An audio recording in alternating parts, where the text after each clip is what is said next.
السلام على سيد الأنبياء والمرسلين محمد وآله وصحبه أجمعين أما بعد. قال الله تعالى في القرآن المجيد: فأعوذ بالله من الشيطان الرجيم بسم الله الرحمن الرحيم. يا أيها الذين آمنوا اتقوا الله حق تقاته ولا تموتن إلا وأنتم مسلمون. يا أيها الذين آمنوا اتقوا الله وكونوا مع الصادقين. وقال أيضا: لقد كان لكم في رسول الله أسوة حسنة. وقال الشاعر: سبق پھر پڑھ عدالت کا، شجاعت کا، عدالت کا، لیا جائے گا تجھ سے کام دنیا کی امامت کا. حضرات مسلیان، اس وحدہ لا شریک کا بڑا ہی کرم ہے، بڑا احسان ہے جس نے ہم سب کو قرآن کی اس آیت پر عمل کرنے کی توفیق بخشی. اذا نودی للصلاة من یوم الجمعۃ فاسعوا الی ذکر اللہ وذروا البیع.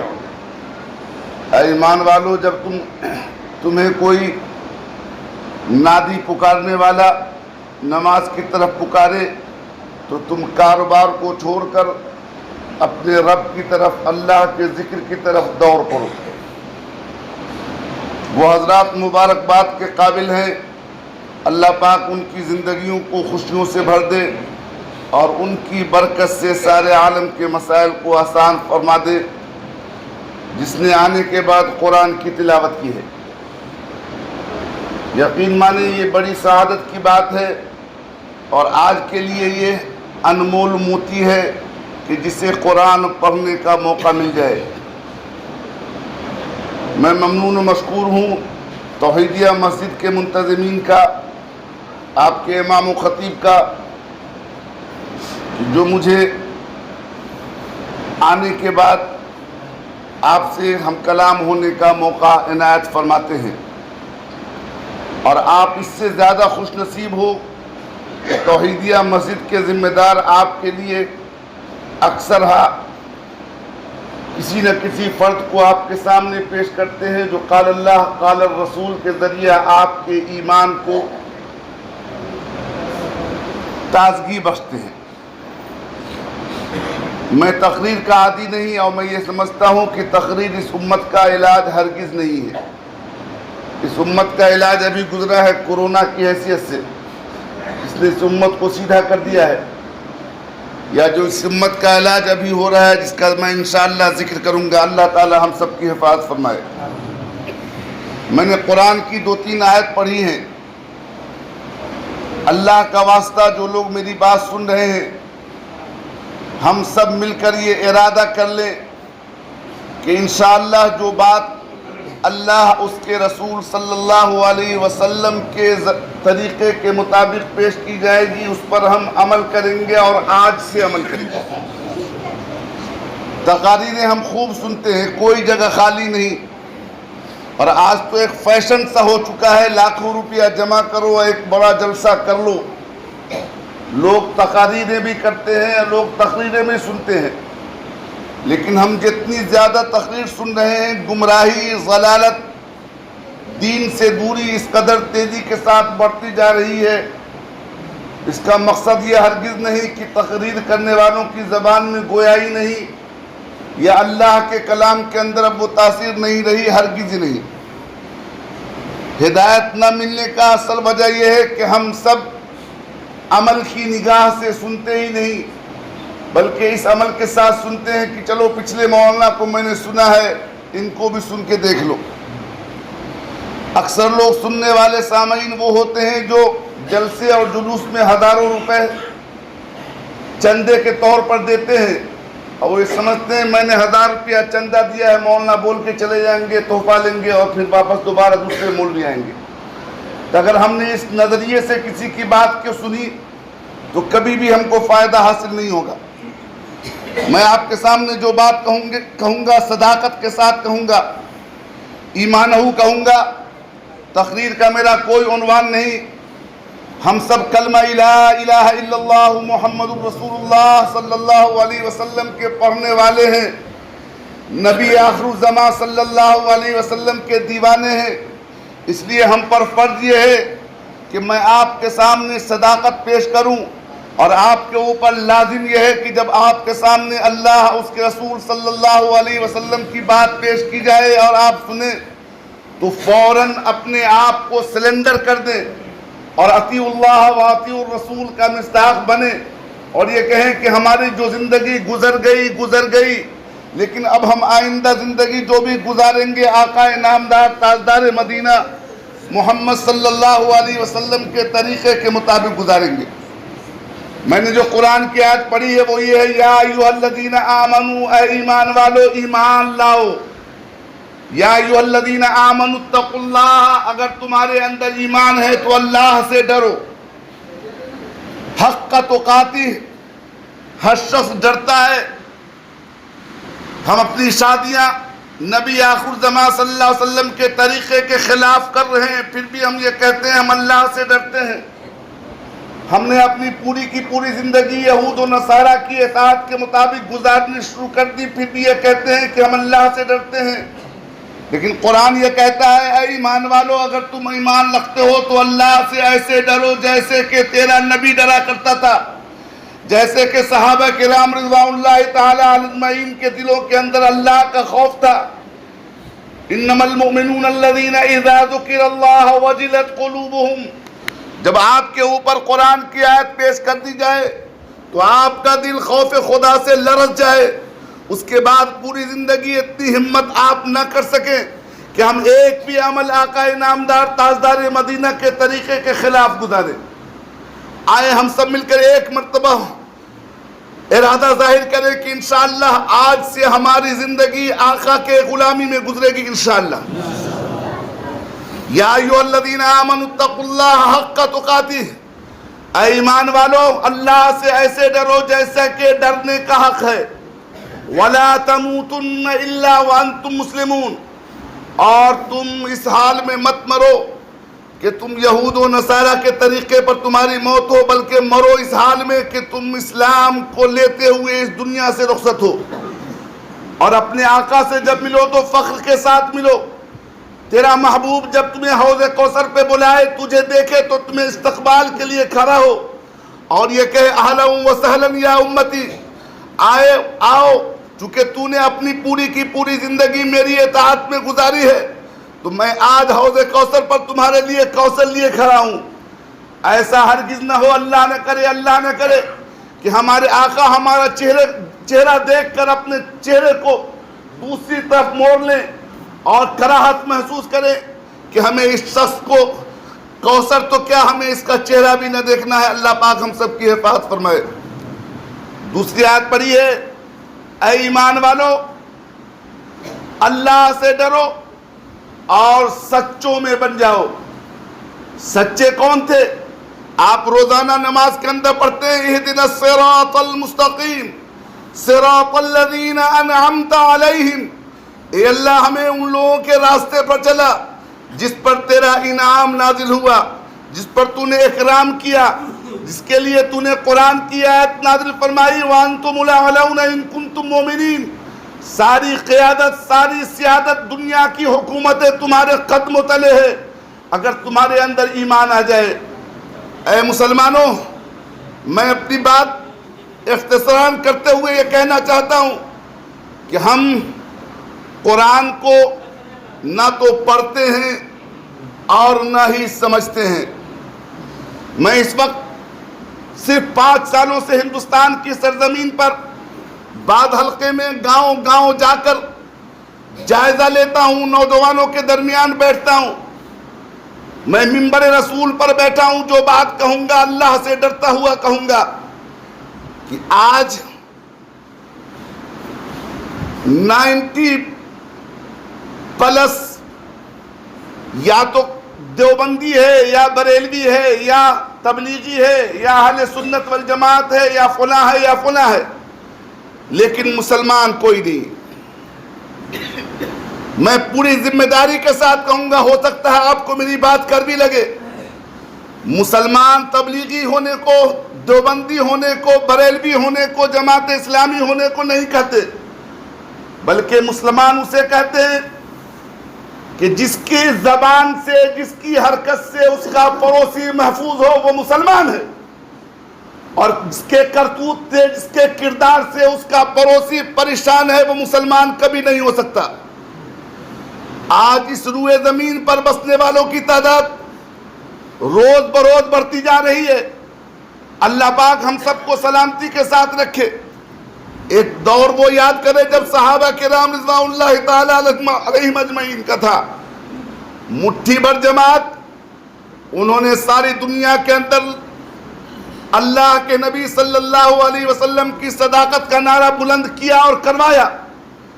جتنے مسلمان اس وقت سارے عالم کے اندر تھے، اگر ہم نے اپنے آقا کے طریقے کو رائج کیا ہوتا تو اس روئے زمین پر بسنے والا ہر شخص کلمہ لا الہ الا اللہ محمد الرسول اللہ کی صداقت کا اعلان کر دیا ہوتا۔ ہم اپنا جائزہ لیں کہ صحابہ کرام نے پتھر کھا کر، ریتوں کے اندر تپتی ہوئی ریت میں اپنے آپ کو قربان کرا کر، کسی کو آرے سے چیرا گیا، کسی کو گرم تیل کے اندر ڈالا گیا، اور سب نے اللہ احد کا نعرہ بلند کرتے ہوئے اپنے آپ کو قربان کر دیا، تب جا کر یہ دین پھیلا اور دین ہم تک داخل ہوا۔ ہم میں سے کتنے لوگ ہیں جنہوں نے ایک شخص کو بھی کلمہ لا الہ الا اللہ محمد الرسول اللہ کے ذریعہ اس دین حنیف کی طرف لانے کی کوشش کی ہے؟ ہم اپنا محاسبہ کریں۔ اگر آپ کے عمل سے، آپ کے کردار سے آپ کا پڑوسی کلمہ لا الہ الا اللہ کے اندر داخل ہوا ہو، تب تو آپ یہ کہہ سکتے ہیں کہ ہم نبی کے متوالے ہیں، اس دین کے شہدائی ہیں۔ لیکن اگر آپ کی حرکت سے آپ کا پڑوسی آپ پر لعنت بھیجتا ہو تو بتاؤ آپ اپنے نبی صلی اللہ علیہ وسلم کو کل حشر کے میدان میں شرمندہ کرنے والے ہوں گے یا آقا آپ کو دیکھ کر خوش ہوں گے؟ اے ایمان والو، تم سچے لوگوں میں بن جاؤ۔ تیسری آیت پڑھی ہے، اے ایمان والو لَقَدْ كَانَ لَكُمْ فِي رَسُولِ اللَّهِ أُسْوَةٌ حَسَنَةٌ، محمد عربی صلی اللہ علیہ وسلم آپ کے لیے بہترین نمونہ ہے۔ تمہیں اگر زندگی گزارنا ہے، لمحہ گزارنا ہے، سال گزارنا ہے، زندگی گزارنی ہے، تو تمہیں تو آقا کے طریقے کے مطابق ہی گزارنا ہوگا، اس لیے کہ تیرے آقا جناب محمد الرسول اللہ صلی اللہ علیہ وسلم نے اپنے دل سے یہ بات نہیں کہی، بلکہ اللہ نے کہلوایا۔ اے میرے محبوب، اس بات کا اعلان کر دو کہ اس روئے زمین پر بسنے والا اگر کوئی عمل کرے گا تو محمد کے طریقے کے مطابق عمل کرے گا۔ جس کا عمل محمد صلی اللہ علیہ وسلم کے طریقے کے مطابق ہے وہ تو مسلمان ہے، لیکن اگر جس کا طریقہ محمد صلی اللہ علیہ وسلم کے طریقے کے خلاف ہے، یہ فیصلہ آپ کے ہاتھ میں ہے کہ مسلمان ہے یا نہیں۔ آج یہ دنیا ضلالت و گمراہی کے اندر تو بہت دنوں سے ہم سن رہے ہیں، پڑھتی جا رہی ہے، لیکن آج امت مسلمہ دلدل کے اندر غرق ہوتی جا رہی ہے اور غرق ہو چکی ہے۔ مسلمانوں، جو بات میں کہنے جا رہا ہوں، خدا کی قسم اگر ہم نے بیک وقت کوئی فیصلہ نہیں کیا تو یہ امت ہلاک ہو جائے گی، اور کہ کل تیرا نبی حوض کوثر کی تو کیا، کل حشر کے میدان میں شرمندہ ہوگا جب سارے کے سارے نبی امت اپنی امتوں کو یہ کہتے ہوئے ملیں گے کہ میں اپنے نفس کے بارے میں سوچتا ہوں، تم دوسرے نبی کے پاس جاؤ، تیسرے نبی کے پاس جاؤ، اور ساری امت محمد عربی صلی اللہ علیہ وسلم کے سامنے آئے گی۔ جہنم اور جنت کا فیصلہ ہو چکا ہوگا، لوگ نفسی نفسی کے عالم میں ہوں گے۔ ایسے میں اگر تیرا نبی شرمسار ہوتا رہے اور اسے یہ فکر لاحق ہوتی رہے کہ میں نے اپنے دندان مبارک شہید کرائے تھے، میں نے اپنے نواسوں کو قربان کیا تھا، تب جا کر یہ دین اس دنیا کے اندر پھیلا تھا، اس امت مسلمہ نے ساری قربانیوں کو فراموش کر دیا اور پوری کی پوری امت نفس پرستی کا شکار ہو گئی۔ اے مسلمانوں، ہم نماز تو پڑھتے ہیں، لیکن قرآن یہ کہتا ہے ان الصلاۃ تنہی عن الفحشاء والمنکر، بے شک نماز بے حیائی سے اور بری باتوں سے روکتی ہے۔ آپ میں سے کتنے شخص ہیں میں ہاتھ اٹھوانا نہیں چاہتا، لیکن خود یہ فیصلہ کرو کہ کیا آپ نماز پڑھنے کے بعد آپ نے ویڈیو دیکھنا بند کر دیا؟ آپ نے واٹس ایپ کے وہ میسج جو خرافات سے بھرے ہوئے ہیں ان میسج کا پڑھنا چھوڑ دیا؟ کتنے لوگ ہیں جس نے یہود و نصارہ کی اس ایجاد کے بعد اس ایجاد کو ترجیح نہ دے کر قرآن کو ترجیح دی ہے؟ اے مسلمانوں، اس لہو و لعب اور اس عالم اسلام کو نہیں، پوری دنیا کو تباہ و برباد کر کے رکھ دیا ہے۔ آج ہم نے قرآن کا پڑھنا چھوڑ دیا، آج ہم نے ماں باپ کی اطاعت کرنی چھوڑ دی، آج ہم نے محمد عربی صلی اللہ علیہ وسلم کے طریقے کو اس طریقہ سے پامال کیا ہے کہ آج پوری کی پوری دنیا خصوصاً امت مسلمہ شرمسار ہو رہی ہے۔ میں بیت اللہ شریف 25 سالوں تک گیا ہوں۔ میں نے پہلے بھی کہا تھا کہ لوگ حج کرنے کے لیے جاتے ہیں، اللہ حج کو قبول فرما لے، لیکن یہ کون سا حج ہے جس بیت اللہ کے اندر حرام چیز تو حرام ہے، بعض حلال چیزیں بھی حرام کر دی گئی ہیں طواف احرام باندھنے کے بعد۔ بعض وہ چیزیں جو حلال تھی ہمارے لیے، بیت اللہ میں جانے کے بعد احرام پہننے کے بعد وہ ساری کی ساری چیزیں حرام کر دی جاتی ہیں۔ لیکن یہ امت حج کے نام پر جاتی ہے، گلے کے اندر پھول اور مالے پہن کر جاتی ہے۔ اللہ نے اس کے حج کو قبول کیا ہو یا نہ کیا ہو، ہزاروں تصاویریں اس کی ساری دنیا کے اندر پھیلا دی جاتی ہیں۔ اور میں کہتا ہوں کہ جب انسان خانہ کعبہ میں داخل ہوتا ہے تو اس عزم کے ساتھ داخل ہونے کا طریقہ اللہ کے نبی نے بتایا ہے کہ وہ گھر مبارک گھر ہے جس گھر میں اگر تم داخل ہو تو تمہارا یہ یقین ہونا چاہیے کہ ایک غلام اپنے محبوب کے سامنے جا رہا ہے، ایک گنہگار اپنے حاکم کے سامنے پیش ہونے جا رہا ہے۔ کیا ایک گنہگار اپنے حاکم کے سامنے سینہ تان کر جائے گا یا جھکتے ہوئے اپنی نگاہوں کو زمین پر رکھتا ہوا جائے گا؟ ایک حاجی کی ذمہ داری یہ ہونی چاہیے جب خانہ کعبہ کے اندر داخل ہو اس کی نگاہیں نیچی ہوں، جب خانہ کعبہ کے اس غلاف کو دیکھے تو 3 دعائیں اس وقت قبول ہوتی ہیں۔ لیکن خدا کی قسم اس ننگی آنکھوں نے دیکھا ہے کہ آج 90% سے زیادہ لوگ جب خانہ کعبہ میں جاتے ہیں تو اس حرام عمل کو کرتے ہیں اور اپنا سیلفی لیتے ہوئے خانہ کعبہ کی طرف بڑھتے ہیں۔ کوئی بیٹے سے کہتا ہے اپنی دعا منوا لو، کوئی بہو سے کہتا ہے اپنی دعا منوا لو۔ اے مسلمانوں، یہ کون سا حج ہے؟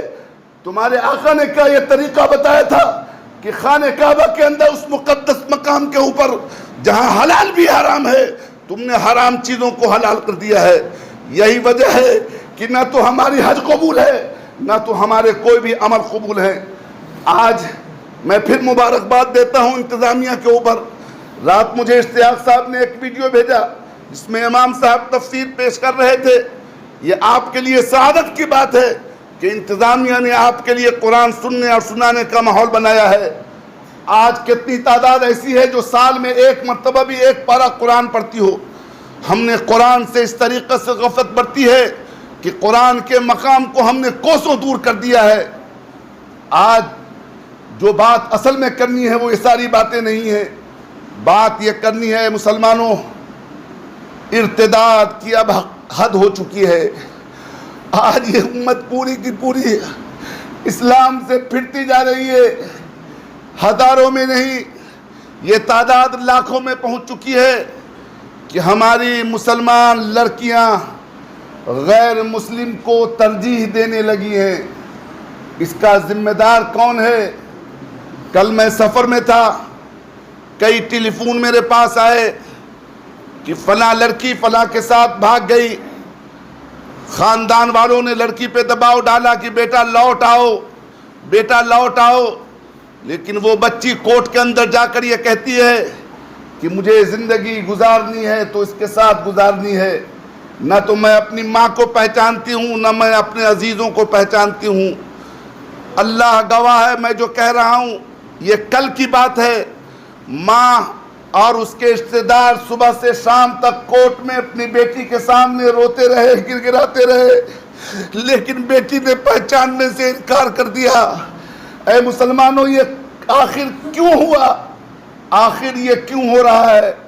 اس کی سب سے بڑی وجہ یہ ہے کہ ہم سب فخر سے یہ کہتے ہیں مولانا آپ کو ایک موبائل چلانے نہیں آتا، ارے میرا پوتا جو چاہے جہاں سے چاہے ایپ کو کھول دیتا ہے اور جہاں سے چاہے صحیح کر لیتا ہے۔ بالکل سچ کہہ رہے ہیں آپ نے، آپ کے آباء و اجداد نے جن چیزوں کو نہیں دیکھا ہے، آج دودھ پیتا بچہ اس ایپ کو کھول کر ایسی خرافات، ایسی گندی چیزوں کو دیکھ رہا ہے جس کا آپ تصور نہیں کر سکتے۔ آج ہماری پوری کی پوری نسل جو چیزیں اللہ نے حرام قرار دی تھی، ان ساری حرام کردہ چیزوں کو ہم نے اپنی زندگی میں فخریہ حلال قرار دیا ہے۔ غیر محرموں کے ساتھ بات کرنا، مخلوط طور پر ان کے درمیان بیٹھنا، اللہ کے نبی نے 1400 سال پہلے منع کر دیا تھا، لیکن آج مخلوط تعلیم نے سارے کے سارے معاملے کو بگاڑ کر رکھ دیا ہے۔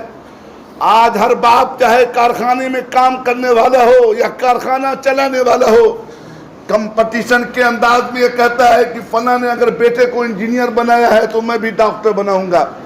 ارے کس نے منع کیا ہے؟ قرآن حدیث نے کبھی منع نہیں کیا، بلکہ یہ تلقین کی گئی ہے کہ اس قوم کی بقا کے خاطر، اس قوم کی فلاح کے لیے، اس قوم کو سنوارنے کے لیے اگر تم جہاد بھی بناتے ہو تو کنتم خیر امت اخرجت للناس تأمرون بالمعروف وتنہون عن المنکر کی اس آیت کے ضمن میں آتا ہے۔ اس کا پائلٹ بننا بھی ثواب ہے، جہاز اڑانا بھی ثواب ہے، انجینئر بننا بھی ثواب ہے، ڈاکٹر بننا بھی ثواب ہے۔ اگر تم انکار کرتے ہو تو تم اس امت کے دشمن ہو۔ لیکن یہ کہاں کی تعلیم ہے کہ تم نے کمپٹیشن میں اپنے بچے کو ڈاکٹریٹ کی تعلیم تو دینی شروع کر دی، لیکن قرآن سے تم نے غافل کرا دیا۔ جب ہم اپنے بچوں کو سب سے پہلے حلال اور حرام کی تعلیم دیے ہوئے ہوتے، اور ہم اپنے بچے کو یہ بتاتے کہ کس سے بات کرنا حلال ہے، کس سے بات کرنا حرام ہے، کس کا ویڈیو دیکھنا چاہیے، کس کا ویڈیو نہیں دیکھنا چاہیے، ہم نے اپنے بچوں کو آزاد چھوڑ دیا۔ اپنی نفس پرستی کے خاطر مائیں اب وہ مائیں نہیں رہی جس ماؤں کے بارے میں ترانے پڑھے جاتے ہیں۔ آپ واٹس ایپ پر جگہ جگہ نعرے میں سنتے ہوں گے، اے میری ماں، پیاری ماں۔ مجھے سن کر اب کان میں درد ہوتا ہے۔ خدا کی قسم یہ بالکل غلط ہے، ان میں سے ایک ذرہ برابر بھی سچائی نہیں۔ ماں تو وہ ہوا کرتی تھی جو اپنے لخت جگر کی پیدائش کے بعد سے لخت جگر کے سنورنے تک اپنی پوری کی پوری جوانی قربان کر دیا کرتی تھی۔ کبھی اس کی گندگی صاف کرتی، کبھی اسے گھنٹوں تک سینے میں لگا کے دودھ پلاتی، کبھی اس کو کھانا کھلانے کی کوشش کرتی۔ لیکن آج ہر مائیں ویڈیو پکڑا دیتی ہیں کہ میرا بچہ بغیر ویڈیو کے نہیں کھاتا، میرا بچہ بغیر فلم دیکھے ہوئے نہیں کھاتا، میرا بچہ بغیر کوئی پوٹری سنے ہوئے نہیں آتا۔ اے مسلمانوں، اگر تم اسے سچا سمجھتے ہو تو بتاؤ تمہارے والدین صحیح تھے یا غلط تھے؟ تیرا آقا صحیح تھا یا غلط تھا؟ صحابہ کرام کی زندگی صداقت کے ساتھ تھی یا نہیں؟ مسلمانوں ہوش میں آؤ، اگر تم ابھی بھی بیدار نہیں ہوئے تو یقین مانو قیامت آ جائے گی، زلزلہ آ جائے گا، اس روئے زمین پر بسنے والا ایک بھی شخص مسلمان نہیں بچ پائے گا۔ یہ تعداد لاکھوں میں نہیں، 10 لاکھ سے زیادہ ہندوستان کے اندر ہو چکی ہے، آن دا ریکارڈ ہے یہ۔ جو کورٹ میرج کر کے غیر مسلم بن چکے ہیں ان کی تعداد 10 لاکھ سے زیادہ ہے، اور جو بغیر کورٹ میرج کے یوں ہی زناکاری کے اڈوں پہ جاتی ہے اس کی تعداد کا کوئی شمار نہیں۔ اس کی وجہ یہ ہے، میں بار بار یہ کہتا ہوں کہ ہر شخص موٹی کو گھور گھور کر دیکھتا ہے، لیکن موٹی سے شادی کرنا ناجائز سمجھتا ہے، ناٹی سے پیار کرتا ہے لیکن ناٹی سے شادی نہیں کرتا۔ شادی کے لیے چاہیے تو ملکی وائٹ چاہیے، شادی کے لیے چاہیے تو چکے والی چاہیے، اور شادی کے لیے چاہیے تو اچکی چاہیے۔ جب تک ہم یہ 3-4 چیزوں سے اپنے آپ کو توبہ نہیں کریں گے یہ امت کبھی فلاح کو نہیں پہنچ سکتی۔ آؤ سب سے پہلے ہم یہ ارادہ کریں، مسجد کے اندر فرشتے موجود ہیں، میں منبر رسول پر بیٹھ کے آپ سے یہ بیعت لینا چاہ رہا ہوں، یہ کہنا چاہ رہا ہوں، آؤ وعدہ کرو کہ انشاءاللہ ہم اپنے بچوں کو موبائل جیسی نجس چیزوں سے بچائیں گے انشاءاللہ۔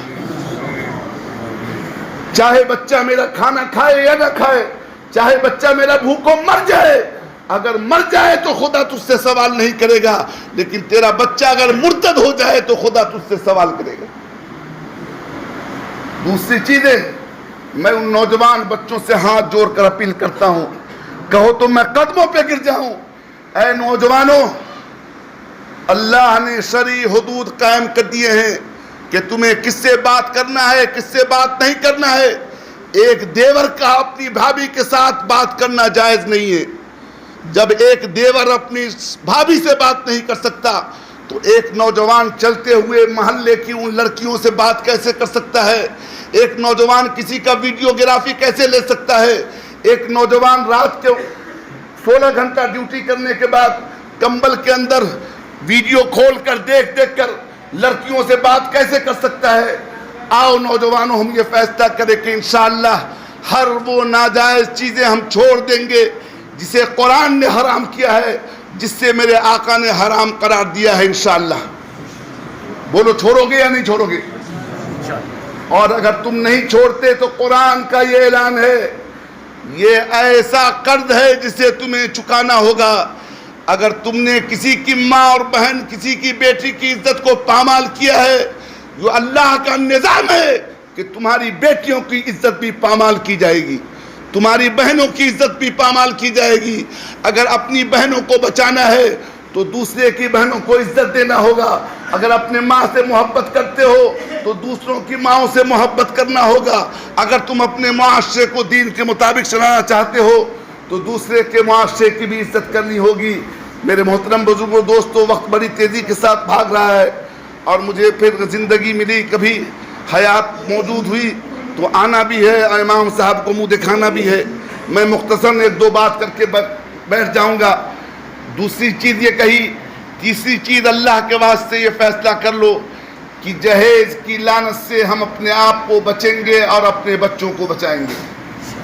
یہ سارے مسائل اس لیے ہو رہے ہیں کہ ہم نے خفیہ طور پر ایک حاجی، ایک کاروباری اپنے بیٹے کی شادی بڑے کاروباری سے کرتا ہے اور یہ کہتا ہے کہ سنت شادی کر رہے ہیں۔ کیا کر رہا ہے بھائی؟ سنت شادی کر رہے ہیں۔ میں اب اس موضوع پر عوام سے بات کرنے لگا ہوں۔ اے مسلمانوں، بتاؤ، سنت شادی کا اعلان کرنے والے، اور میں ان قاضیوں سے پوچھنا چاہتا ہوں جو لوگوں کی واہ میں واہ ملا کر یہ کہتے ہیں کہ فلاں سیٹھ نے سنت شادی کی ہے، مسلمانوں بتاؤ، اللہ کے نبی کی پہلی شادی کتنے عمر میں ہوئی تھی؟ بتاؤ بھائی، کون بتائے گا؟ حضور صلی اللہ علیہ وسلم کی پہلی شادی 25 سال میں ہوئی۔ کتنے سال کی عورت سے ہوئی تھی؟ بھائی زور سے بتاؤ، کتنے سال کی ہوئی تھی؟ وہ بیوہ تھی یا کنواری تھی؟ ایک ساتھ زور سے بولو، وہ بیوہ تھی یا کنواری تھی؟ تو کیا بیوہ سے شادی کرنا سنت نہیں؟ جو لوگ یہ کہتے ہیں کہ ہم سنت شادی کرتے ہیں، کیا تم نے اس حدیث کو بھلا دیا؟ اللہ کے اس عمل کو ٹھوکریں مارتے ہو۔ اللہ کے نبی نے یہ تعلیمات دے دی کہ پہلی شادی 25 سال میں 40 سال کی بیوہ سے کر کے دکھایا ہے۔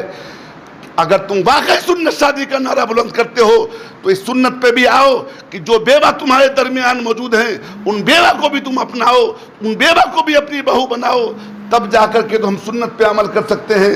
لیکن اگر ہم اس کو غلط ثابت کرتے ہیں اور یہ کہتے ہیں کہ یہ سنت شادی ہے اور یہ سنت شادی ہے، تو کبھی بھی یہ سنت شادی نہیں ہو سکتی۔ 2 منٹ امام صاحب دے دیں گے اگر اجازت ہو، ٹائم ہو گیا۔ میں ابھی کئی جنازے میں شرکت کا موقع ملا، میں ایک باریک چیز بتا کر چھوڑ دوں گا۔ میں آج کل جنازے سے متعلق 2 چیزیں خرافات ہیں ہمارے رواج میں، رسم و رواج بنتی جا رہی ہیں، اس لیے میں چاہ رہا ہوں کہ اس بات کو میں مجمع کے سامنے عام کروں۔ آج کل اکثر حوادثاتی موت ہو رہے ہیں، ایکسیڈنٹل موت ہو رہا ہے، کینسر کے ذریعے موت ہو رہا ہے۔ اگر خدا نخواستہ کسی کے ساتھ یہ ہو تو دیکھتا ہوں کہ جب جنازے کو نہلایا جاتا ہے تو VIP کلچر سامنے آتا ہے، مولویوں کو کوئی ترجیح نہیں دیتا اور کہتا ہے یہ پٹی کھولو، وہ پٹی کھولو۔ اب ایک شخص کو کینسر کا مرض تھا، ایک شخص کا ایسا ایکسیڈنٹ تھا کہ اگر اس پٹی کو ہٹایا جائے تو نہلانے والے کا دل دھڑک جائے۔ تو ایسی صورت میں مسئلہ یہ ہے کہ ہم ان پٹیوں کو نہ کھولیں،